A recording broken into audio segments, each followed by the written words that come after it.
میلاد شریف کا مطلب ہے ولادت، لیکن ہمارے ہاں میلاد پڑھنا کہا جاتا ہے رسول اللہ صلی اللہ علیہ وآلہ وسلم کی صفت و ثنا کرنے کو، حضور کی مدح سرائی کو، حضور کی نعت خوانی کو۔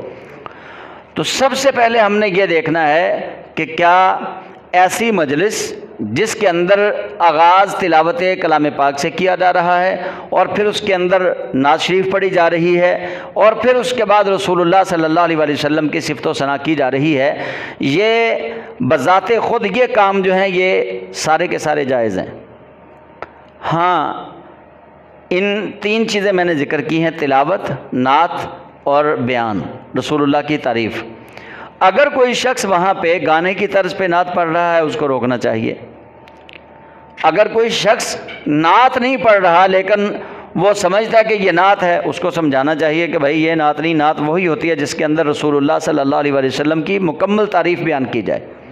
جس میں نبی علیہ السلام کی تعریف نہ ہو وہ نعت نہیں ہوتی۔ جیسے اللہ اللہ دل پاوے چلیاں، مینوں سونے نے بلایا میں مدینے چلیاں، خواتین اس کو بھی کہتے ہیں، یہ محفل میلاد کا حصہ ہے، ٹھیک ہے نا۔ تو اس طرح کی چیزیں جو ہیں یہ میلاد نہیں ہے، میلاد کا حصہ نہیں ہے۔ یہ ہمارے ہاں کم پڑھے لکھے لوگ ہیں، کم پڑھی لکھی خواتین ہیں جو مطلب ایک سرور لینے کے لیے مدینہ کی یاد میں، مکہ شریف کی یاد میں یا عمرہ کی یاد میں کچھ ایسی وہ منظوم چیزیں سنتی ہیں نظم کی شکل میں، جن کو وہ کہتے ہیں یہ نعت ہے، حالانکہ وہ نعت نہیں ہے۔ نعت جیسے سب سے اولا و اعلیٰ ہمارا نبی، سب سے بالا و والا ہمارا نبی، یہ نعت ہے۔ لم یات نذیروں کا فی نظر مثل تو نہ شد پیدا جانا، یہ نعت ہے، ٹھیک ہے۔